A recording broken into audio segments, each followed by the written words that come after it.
Alana, you're coming through here like you're talking underwater. Sorry, like a tunnel. Oh, you're better now. That's it. Yep. We're good. Well, a very good morning, everybody. Welcome to the Waste Management and Minimisation Plan hearing here today. Welcome to Councillor Wilson-Collins, who is here in person. Welcome to Mayor Jepson online, and welcome to council staff and our submitters. We have one here in person at the moment, and we have some online.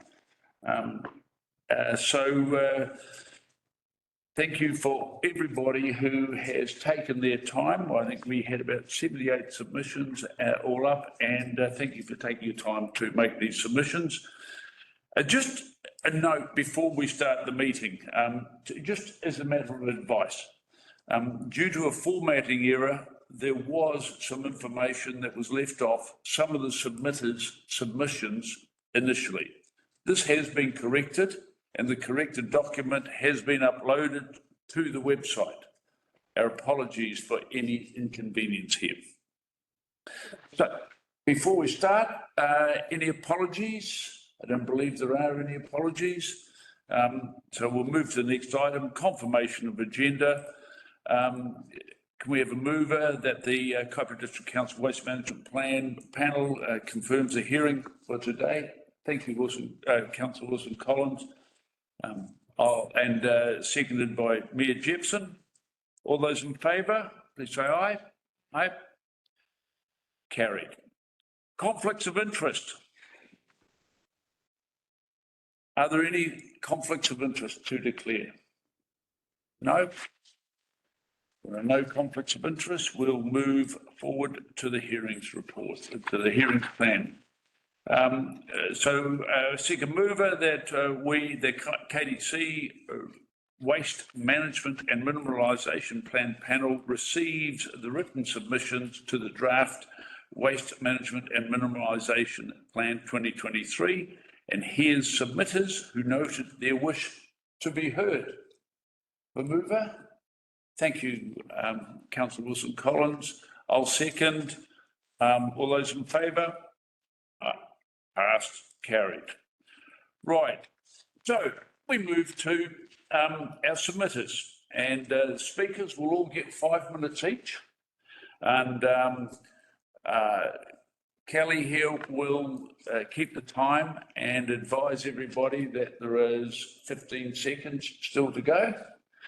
So ready to wrap up.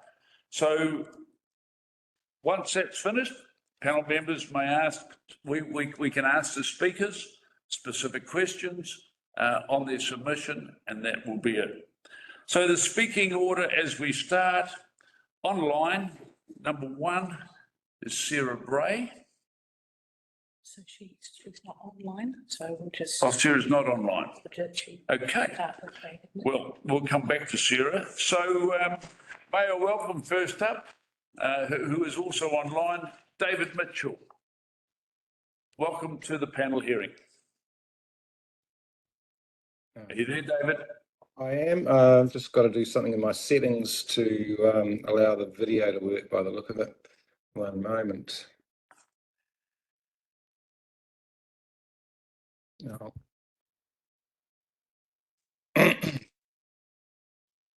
That's right. If you can hear me, that's okay. You don't really need to see me. We can hear you. Oh, that's fine, because that's all that's really necessary. First of all, I'd really like to say thank you to Kelly for her help to me to get online to this meeting. Really appreciate it, because this is not what I normally do much of. But yeah, so I suppose cut to the chase. Thanks, Kelly, and get on with it. I assume that you've actually read the submissions, and this is my opportunity to speak to that submission and expand a little, perhaps. Initially, my reaction is that, yeah, it's a good plan, but it's a very basic minimum thing that we need to do to work with the national plan, which is fine. But what really irks and just seems to be difficult to get your head around is primarily the timeframes involved in actually getting some of these activities off the ground.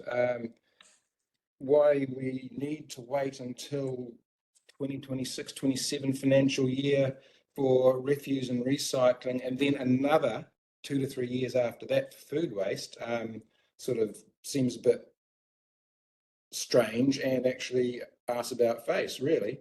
If you're going to implement the curbside separation of our waste, which on the face of it, to me, from the evidence in the various documents that I read prior to this, is the simplest thing to do to minimise the amount of green waste going into landfill, etc., then the first thing to do would be to actually separate the food waste, the green waste and so forth from the general public rubbish stream, because that then enables a higher degree of recyclability and collection, because there's way less contamination, for instance. So regardless of what you might end up doing with the recyclables once they've separated from the general rubbish, if there's no food waste, green waste and so forth contaminating that, then it's ready to be processed. I think there's been enough public consultation over the last few years, as I can recall, to be pretty well aware of what the public opinion is on the need for curbside recycling and separation of the waste stream.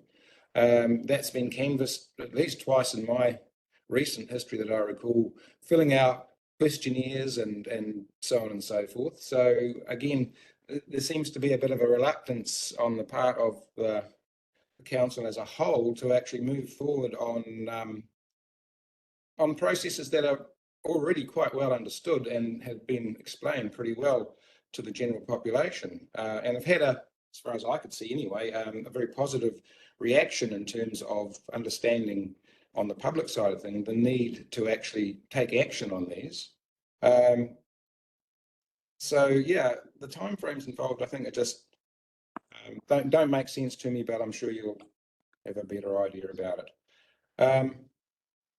Also, I think what I noticed in the documents that I read, there didn't seem to be a lot of examination of processes that are happening within the community already, and I particularly want to say something about Sustainable Kaipara and the incredible work that they've been doing in Mangawhai. I've had a little bit of contact with them over the years, initially to do with the kitchen waste conversion at their community gardens, which has been operating for a number of years now and has proven to be a complete and utter success as far as I can see, as a proof of concept of one way of handling certain amounts of domestic waste. But I think also the building waste recovery program that they ran quite recently appeared, from the documents that I read about it and so forth, to be an exceptionally successful exercise. And that in itself just shows how scalable and spreadable across the entire electorate that sort of a process would be. And whilst you don't necessarily get a huge circularity of product back into our local economy because of the scale of our collections and so forth, we are actually able to tap into bigger populations not too distant to combine. David, 15 seconds. 15 seconds, thank you very much. Okay, well, I'll leave the rest of that for another time. I just wanted to finish up by saying, even though it wasn't really necessary to put anything in waste minimisation and management plan. There's been some speculation about waste to energy as an alternative to anything else, which I've got to say is a complete and utter scam. And it is probably the worst thing that we could possibly rely on. Thank you, David. Thank you for your submission. Any questions, panel members? Councillor Wilson-Collins. Thank you very much, Mr. Chair.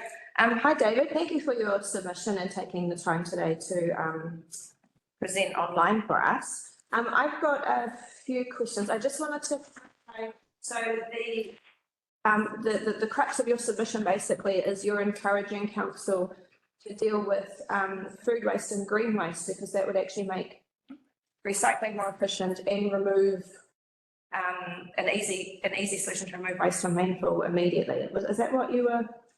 Yes, absolutely. The info and the reports that I read, blindingly obvious that 41% or more of the waste that goes into the landfill is domestic food and green waste. So chucking that out for a start would be a no-brainer to my mind. Excellent. And you mentioned sustainable kaipara and the work that they're doing in Mangawhai, but you're not based in Mangawhai, are you? No, I'm in Dargaville, and I've had the good fortune to share some experience with sustainable kaipara, just given my general interest and commitment to the sort of processes that they've been developing. I just think they're an exceptionally good model that could be enabled a bit further by the council and used as a model for other locations to start the processes that they've been working on, be they dealing with the compostable product, for argument's sake, or seriously, I think, as I said, the building material waste recovery project was huge, and they built such an excellent rapport with the local trades and supply side of things, which could easily be duplicated, I think, with a goodwill on both sides in somewhere such as Dargaville. And why not Mongataroto? Why not have hubs where these sorts of proven models can be rolled out and done modularly, as it were, so that you're not having to reinvent the wheel every time you try and do something. And my final question, David, if I can. Yeah, sure. You mentioned, just at the end of your presentation, you mentioned the waste to energy, and we ran out of time. Could you just perhaps give us your top concern? Yeah, well, seriously, fundamentally, all it does is encourage the current behaviours of wasteful living, for want of a better term, of just using and disposing to carry on. In fact, it necessitates that societal behaviour to keep this machine going. Once you've built it, you've got to keep feeding it. Now, they are the least efficient and process for making power from anything. The waste that they burn, quote unquote, is thermally really inefficient. It destroys valuable materials that you could recover if you were David, excuse me, it's Chair here. Can we just please, I think the Councillor Erin asked your one specific issue on that matter. We'd just like to keep to the protocol. So I think that you enunciated that initial concern well right at the beginning. Councillor Wilson-Collins, you happy with that, or do you seek further clarification? I'd just like, I appreciate if he just finished what he was saying there, because I only got part of the answer. Well, thank you for that. Yes, it's the exact opposite of what we're trying to achieve with a waste minimisation and management plan. There is no minimisation and there's no management of the waste. It all goes into a great big burny thing, which creates way more atmospheric and particulate pollution than anything else, including the worst fossil fuel scenario that you could come up with. Creates more carbon dioxide emissions per megawatt hour than any other production method, and it's just the entire opposite of what I think we're trying to achieve with waste minimisation and management. It's a ridiculous idea. Okay, thank you. Thank you. Mayor Jepson has a question. Yes. Yeah, David, if your market's for recyclable materials and your residual waste that you can't recycle or gain value from currently, do you think landfill is going to be the answer for that, or do you think that we should look for other opportunities to recover energy, materials, etc.? No, I don't think landfill is the answer if it can be avoided, that's for sure. But there's a lot of activity between putting things in a landfill and putting things straight into a burning machine that haven't really been examined. I mean, fundamentally, the answer to most of the questions that you have are waste less, use less, waste less. I think that at the moment, the mindset is changing to designing out waste, but that's going to take some time to run its full circle. But there are more creative ways of using the materials that we do rescue from the waste stream. But first of all, don't throw it. Yeah, that's the perfect scenario. But in a world where we live, since 1999, we've increased our waste volumes every year, and if we continue, Mr. Mayor, excuse me, sorry, can we hold to questions related to the submission, please? Sure.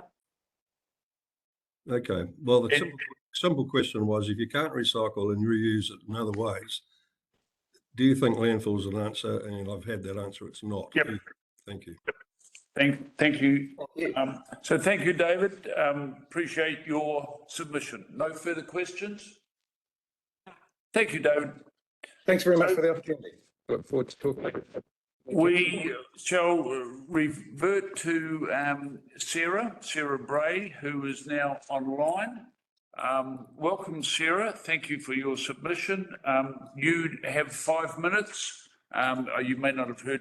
We will we'll call that 15 seconds to go. In fact, we might make it 30 seconds to go, just a little bit more time, and we'll go from there. So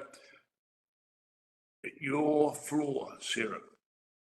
Thank you. Kia ora koutou, ko Sarah Bray, toka ingoa. I am from Sustainable Kaipara.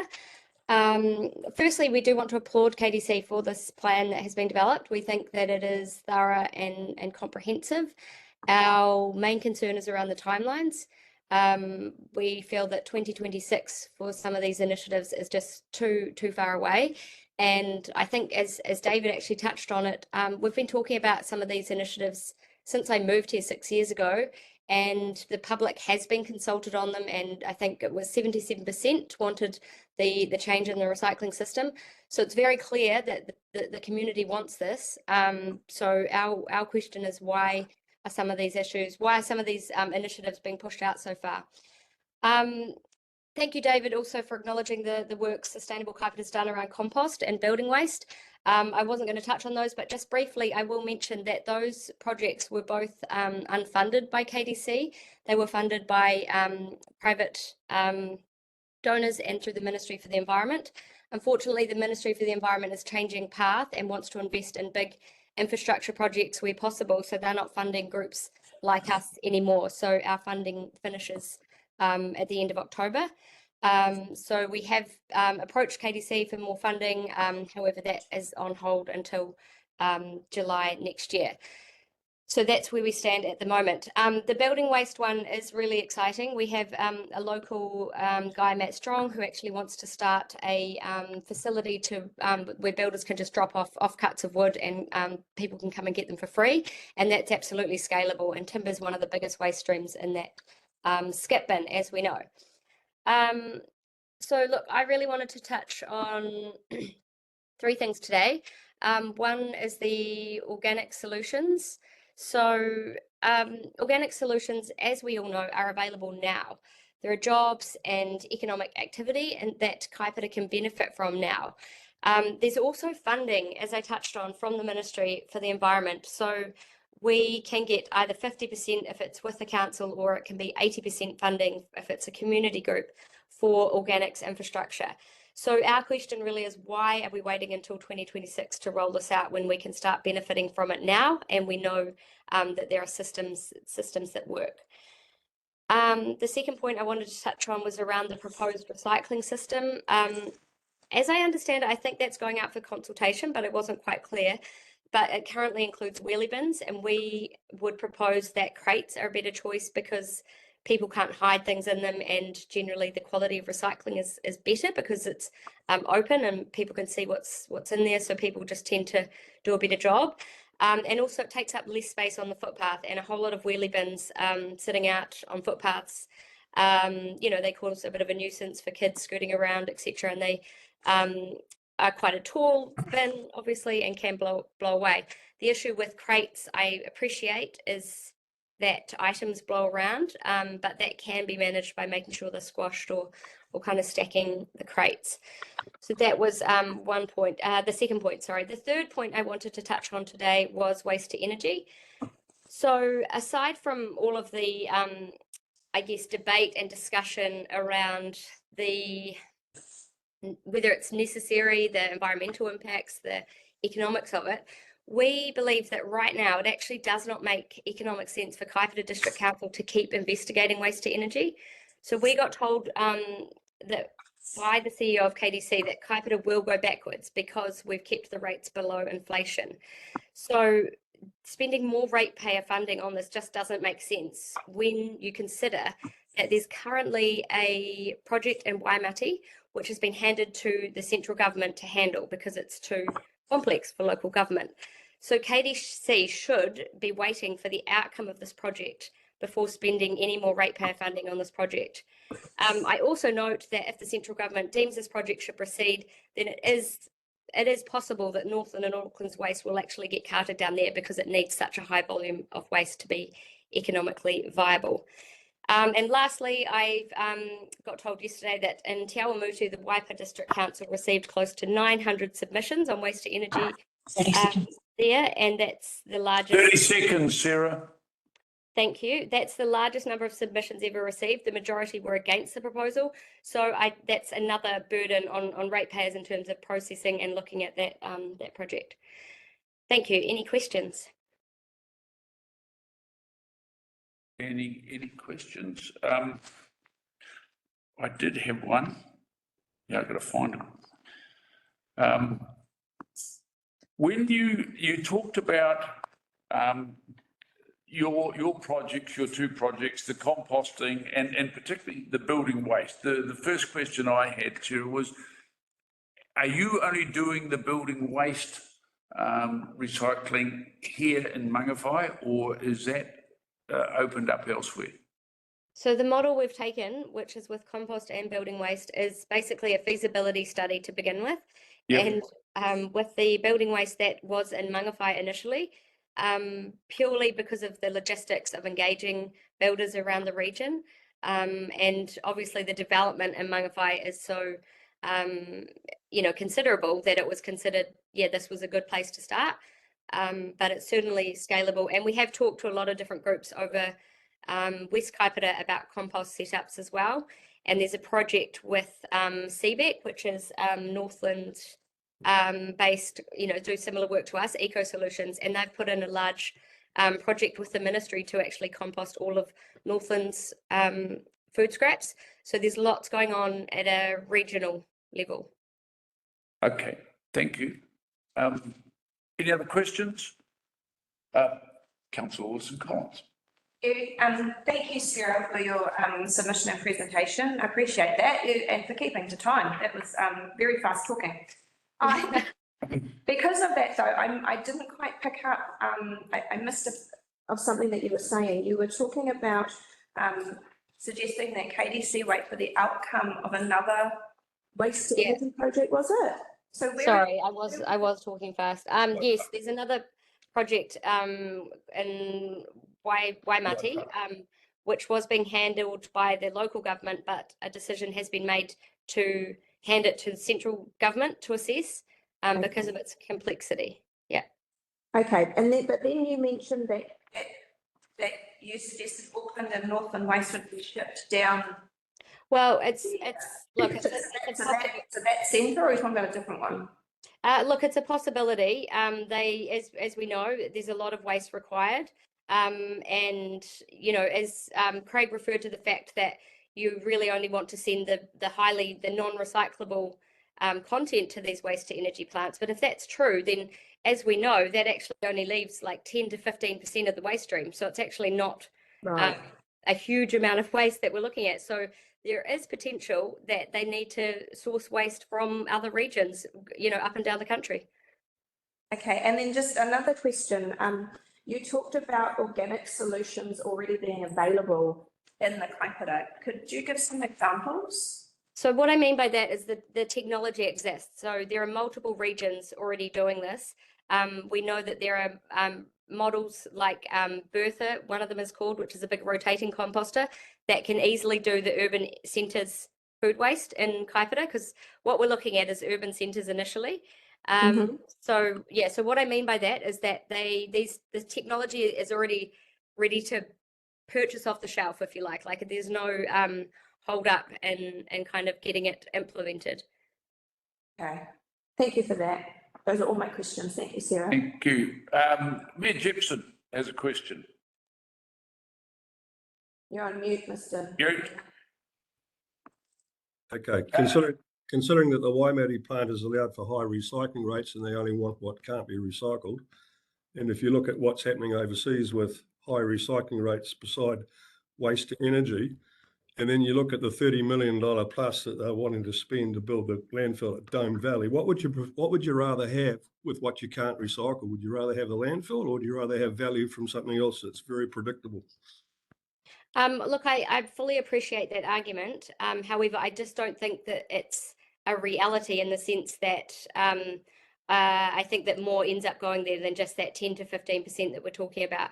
And like David, I would also highlight that, you know, we want to move to a situation where we cut down that 10 to 15%. The Ministry for the Environment, for example, has cut out a number of non-recyclable plastics this year, and they've got more planned through to 2026. So that's slowly taking down what is not recyclable. You finished with questions, Mayor Gibson? Yeah, thank you. Yep, thank you. Sarah, I do have one other. And you talked about your preference for curbside collection being crates. And you said that your concern was, as I recall, that you don't know what's going into a bin. But, you know, a crate takes up less room, and yes, it has the issue of rubbish being blown out of it. But you suggested that stacking was a solution for that. Can you explain what you mean there, please? Oh, look, I just mean that you get a better quality of recyclables when it's not hidden in a bin is essentially the outcome that we're wanting, right? So when people can put stuff in a wheelie bin, it's often not thought about as much as when it's in an open crate and put on their curbside for neighbours to see or whatever. So it's just human nature. You get a better quality recycling content in the open crates. So all I meant was, you know, you could potentially just put a crate on top of each other to stop the plastic flying out, or you squash it down so that it's not such an easy target to fly away. But there are solutions, is what I'm saying. And, you know, the wheelie bins are not perfect either in terms of they often blow over and spill onto the road. But yeah, okay. So, but you're advocating for crates for different purposes, i.e., different elements of recycling. yes, Waste. yes. Okay, thank you. Thank you for your submission, Sarah. I Thank don't you. believe there's any other questions. No, thank you. Thank you very much. Thank you. So we shall move along to submitter number 3. Oh, no, we're going to submit number 4. John Smith Roger, in person. No? Not here. Are you Alan, sir? Okay. Well, Sorry. we refer Alan. Alan Preston, in person. Thank you, Alan. It's this one, it's not here. He's not going to come. You might take this. You certainly do. Thank you, Alan. And you're aware of the 5 minutes, and we'll let you know with 30 seconds to go.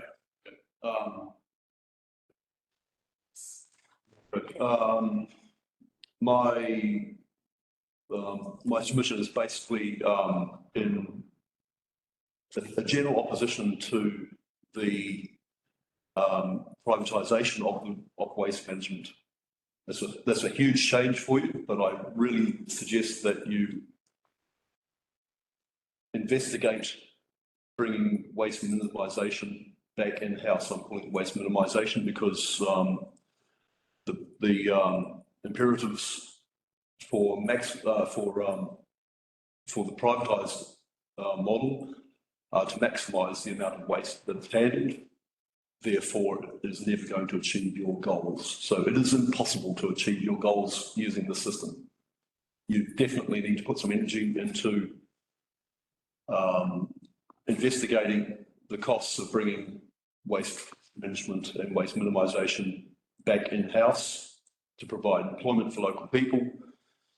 And I would suggest that the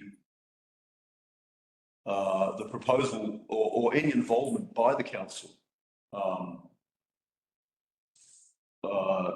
with this waste to energy proposal or the exploration of that idea is a conflict of interest, and that the council should have no role in pursuing it. There are numerous reasons for that. So waste to energy is basically an anathema to the idea of creating a circular economy. Strategically, as a remote island nation, it is insane to be destroying precious imported materials, which presently have no value, but in times when we may, and I mean, this is an inevitability, New Zealand will be cut off in the future. I can't say that, you know, I have no idea that's going to happen, but we are vulnerable to that. And our government is making no plans whatsoever for that contingency. I could go through a bit of my life. I wrote a timeline before I came here this morning. I grew up in West Auckland. We used to have to go, one of the things I had to do in the morning was to go out and bury the compost and burn the scraps, burn the rubbish. Most of that was paper, probably, and our whole waste stream was much less. I made a living as a kid by collecting bottles and getting returned. So that's the society I grew up. Later in my life, I travelled in the Philippines and I went to the Smoky Mountain, which is in Manila. It's the size of probably double the size of like Mount Eaton, and it's on fire. And there's about 10 D9 bulldozers, each with about 100 people chasing each one, recovering waste by hand. That's the situation of economic desperation where people are driven to recover their waste. Then I was in Madagascar. I lived in Madagascar for a while, and I have seen poverty in Madagascar I have never believed I would see. I saw people selling clumps of human hair because of the economic desperation in a remote island nation where there's no access to imported materials. So things that have no value to us now will have value in the future.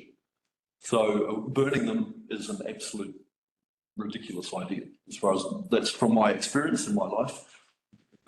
In Kyoto, I lived in Kyoto in Japan. I lived there for 10 years, and I wasn't there during the Kyoto Protocol signing in 1997, but New Zealand's laws came out of that, the Waste Minimisation Act, and I wrote a blog called kyotoandkyoto.blogspot, 30 seconds. which is Kyoto's lack of implementation of its namesake protocol. And I once followed a a truck loading up with cardboard in the central city. And they took it to the Tokuhomu Clean Centre, which is a waste to energy plant. They are burning all of their cardboard, all of their recyclables, because they have to keep the temperature up to destroy the dioxins. So the temperature, they had to feed that. That's time. That's time. I've got a lot of stories to tell, and I could go on forever. So Thank you. it's pretty long. Extensive submission. Any questions from the panel? Thank you, Councillor Aaron. Thank you, Mr. Chair. Thank you, Alan, for your presentation and your submission and taking the time to come and see us today. In your presentation, you mentioned circular economy. Yep. There's a few different definitions going around about what that means. Can you explain to me what that means for you? Okay. If we exonerate ourselves of our responsibility to deal with our waste, we will have no pressure. There will be no imperative. We remove the imperative to put pressure on producers of waste to reintegrate that material back into their system. That's it. Thank you. So it's absolutely imperative that we maintain that responsibility to ourselves as a community, as individuals. It's all about the responsibility of the individual. Is that you completed? Yeah, that's my. Thank you.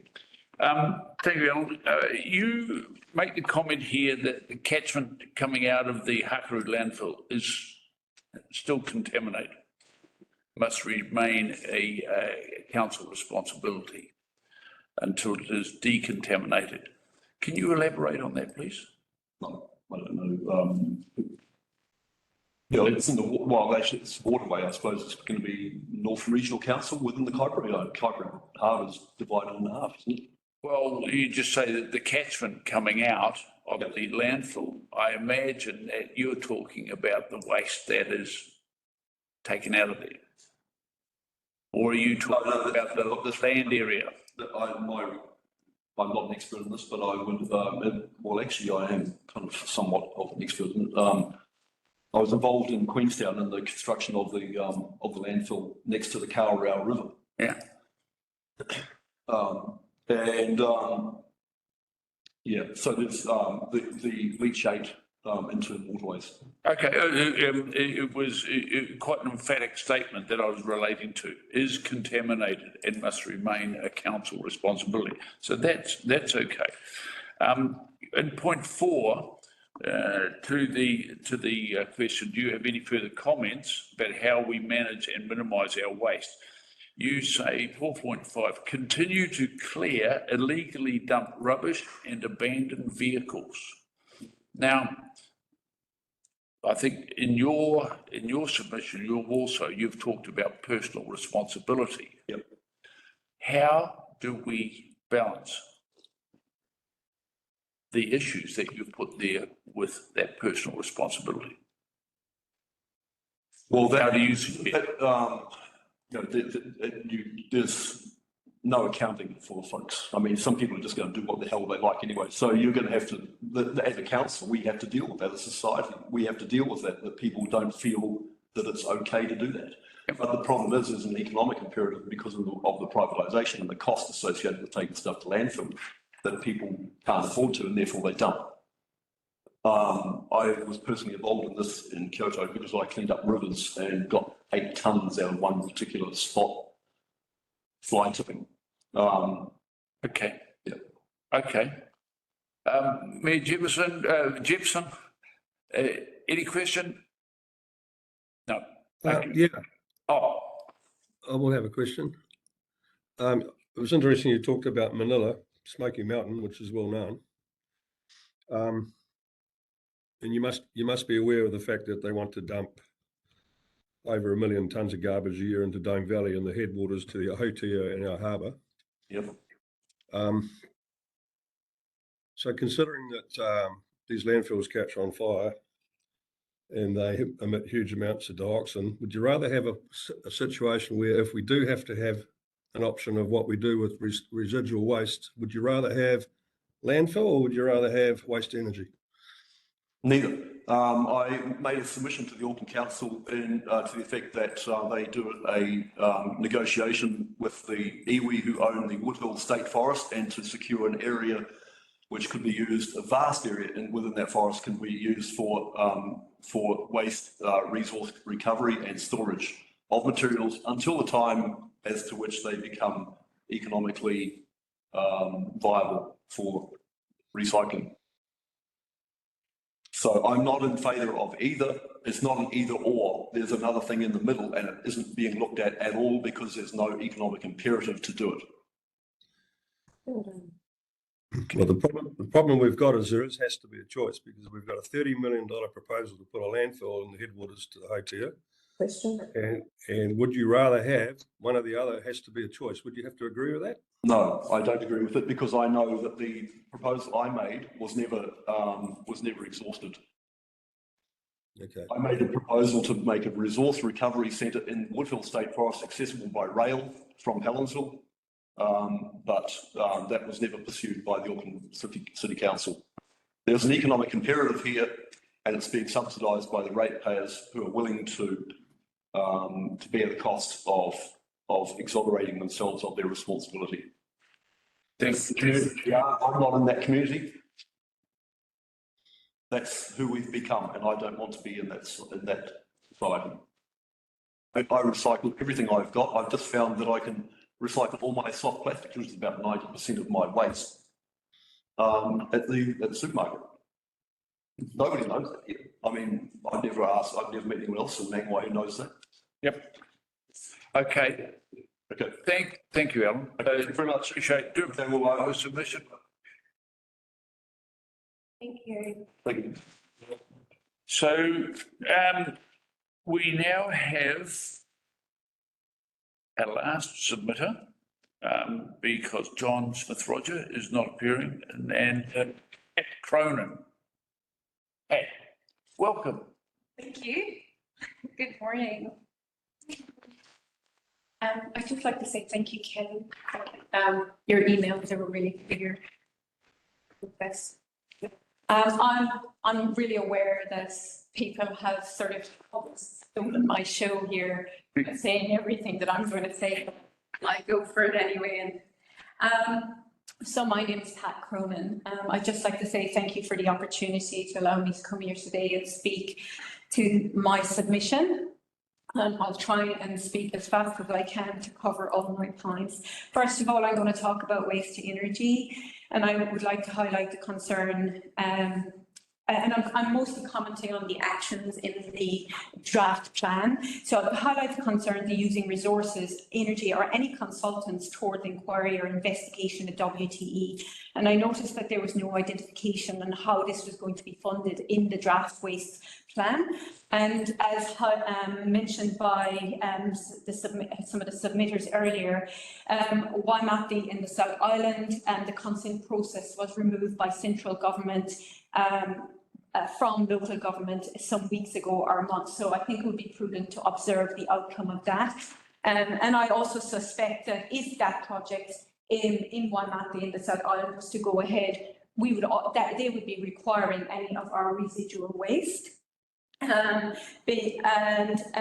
Lastly, or not lastly, but what WTE is not aligned with circular economy principles. And just a reminder that the EU European Union back in 2017 recommended that member states move away from incineration of a way of dealing with residual waste. And I think that's a point to be noted, as we know that EU are known to have plenty of waste energy plans, and it might be worth investigating why the EU are recommending that we move away for it. And New Zealand is a party to the Stockholm Convention.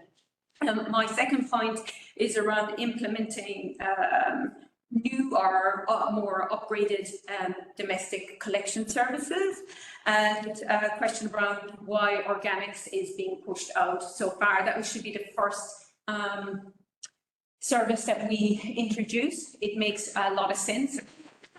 Waste assessment that 41% of producible waste is what goes out in waste bags. So you remove that, and you already have solved a major problem. And I also noticed from reading or maybe scrolling through some of the other submissions that were made to the WMP, there was concern about cost. And we all know we're in a bit of a crisis around cost and living affordability. So rather than introducing a whole raft of new services or services that are maybe slightly different to the current services, let's optimize what we have already. And so I would be advocating for introducing organics. I think one of the speakers originally that spoke ahead of me has said that it's already there. Food waste is already tested by many communities and many around New Zealand. So we don't need to look too far. And yeah, I'm really keen to understand what Kaipara is proposing for improvement to actual waste services or recycling services. I'm hoping it's not more wheelie bins. I'm advocating that the solid waste bylaw is a priority, and the purpose of a bylaw is to regulate the management and minimisation of solid waste, and it encourages waste minimisation in order to protect the environment. And this is currently not the case in some of the many gated type communities that we have around the Kaipara or in Manawhai. And it doesn't take much to go and see what's happening, but what's happening is far from best practice. I noticed on the Kaipara District Council's webpage, I went to have a look because somebody told me that you already have a waste minimisation fund, but you wouldn't know it. And it's an amazing fund to sort of promote and encourage people to start to get involved in waste minimisation. So I think there's a massive opportunity here to get 30 seconds. 30 seconds. Community involved in waste minimisation. I also wanted to mention that there seems to be very little activity going on around rural recycling. The Kaipara district is a very mixed district. There's 2 urban centres, but there are rural lifestyles and farms. Let's encourage them to do the right thing and get them on board as well. And there are great services out there available. Am I capped? Thank you. Right. Thank you. Oh, well, we still have some questions, I'm sure. Any questions from panel? I have one. Oh, no, you go. I'm just gonna. Okay. Thank you very much, Pat. You talked about the organic service and, you know, about optimising what we have already. We know that, you know, you want to push the organics as the first plank in the program. We have relatively low uptake or at this stage. How would you propose we go about to get residents more engaged, actively engaged in such a proposal? In such an initiative. In organic diversion? Yeah. Well, first of all, I'd like to, I guess, a big mihi to, first of all, I should say I've been in this community for 6 months. So a big mihi to Sustainable Kaipara and for the council working with Sustainable Kaipara. They're already doing a great project on diverting organics. Yep. I think that needs to be promoted. It needs to be highlighted a little bit more. And as a pilot wouldn't go astray, a bigger pilot. We saw that done in Whangaroa, Raglan, where a larger pilot was undertaken. And what you found was that more people were asking, can I get on that pilot? So that's a great way. But I think some really good communication. I'm not sure how much a waste, do you know how much a waste bag costs? A blue waste bag? I don't buy them, sorry.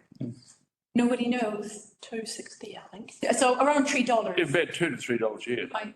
So if you imagine a waste bag, most people put out their waste bag every week.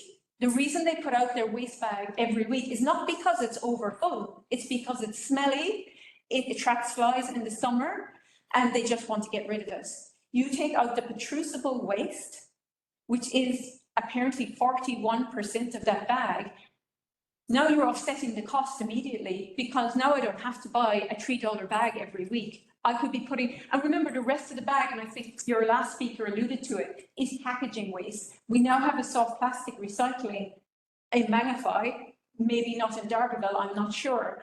But the rest of your bag is what I call made up of usually three things. After you take out that protrusible waste, it's made up of nappies. It's made up of soft plastic packaging, which we now know can be diverted, or it's made up of what I call bathroom waste, which sometimes you can't really get rid of. But if you want to take out the nappies and the protrusible waste, you're left with a $3 bag, can stretch for a month. So you're offsetting that cost. And that's a really good way to start communicating that to your community, so they can understand that this isn't something that it's going to be another targeted rate that you're bringing on, that there's a way to offset this. And by doing a really good pilot program, you can start to look at the behaviours of different community members or different households and how they are affected by it, or how it impacted their, how it impacted their weekly normally put out bag on the curb. Okay, thank you. Long answer, but yeah. Jepson had his hand up. Yeah, just you mentioned the Stockholm Convention and what regard that was, but are you aware of the European directive, which basically says that they're not allowed to landfill less than 3% carbon content in their landfills in Europe anymore? Yeah, I understand that, and from listening to your questions, Mayor, this morning, the push is to redesign waste out of the system. And while that's not going to happen tomorrow, I don't think building a waste incineration plant is the response to solving the problem. The response is to continue to redesign, to continue to recover waste items that are not possibly considered to be the profit-making solution that waste to energy will put to you. But yeah, I'm aware of that. Well, and I think most of your other speakers have also said that it's neither one or the other. It's about designing waste out of the system. Okay. Thank you. Councillor Wilson-Collins. Thank you. Thank you so much, Pat. I appreciate your time today and your presentation and your submission, especially when you've only been in the district for 6 months. That's extraordinary. So thank you for getting involved. I want to ask you the same question I asked our previous speaker, because you also mentioned circular economy. Can you explain to me what that means to you? Yeah. So our current economy looks very linear. And you can see it every day. Trucks come in here, they deliver food off, we eat it, and it goes to landfill. One in, one out. What we're trying to do, our circular economy, is looking at resources, or what sometimes we call waste, but maybe we need to rethink of what that is. That's really, it's a resource that we're using for one purpose, like food. But at the end, it can be reused and redesigned and turned into another product. So you're keeping that resource in a circular chain. So it's moving around. It may change its function, or it may change its use, but it's still in the economy. Mm-hmm. So just to clarify, with circular economy, what you're saying is it's about keeping a resource in use for as long as possible, rather than using a resource for one purpose and then destroying it. Exactly. You got it. Thank you. Okay, thank you. Oh, I think I might have another question. You are entitled. Let me just double check my notes. Yeah, you first talked about waste to energy, so I'd also like to ask you a question I've asked the previous speaker. What is your biggest concern for a waste to energy plant in Kaipara? I mean, I think it's well known, and I think most of the speakers identified the issue. Waste to energy is in direct opposition to waste minimisation. Right. Waste to energy is a hungry beast, and you have to continue to feed it. So why would you then be focusing your effort, time and money on minimising a waste stream when you have something that it needs to be fed to keep to a certain temperature to ensure that the emissions are as low as possible. Awesome. Thank you. Thank you, Pat. Thank you. Thank you. So, we come to the end of our submissions. And, again, I'd like to thank everybody, all the submitters, all 78, and for your time and effort and, you know, being in the community. I'll echo Councillor Wilson Collins' comment, being in the community for 6 months. You know, nice to have that engagement. To all submitters, to the panel members, to all staff, thank you very much. We'll close the meeting in 26. Thank you all. Thank you. You like it? You like it?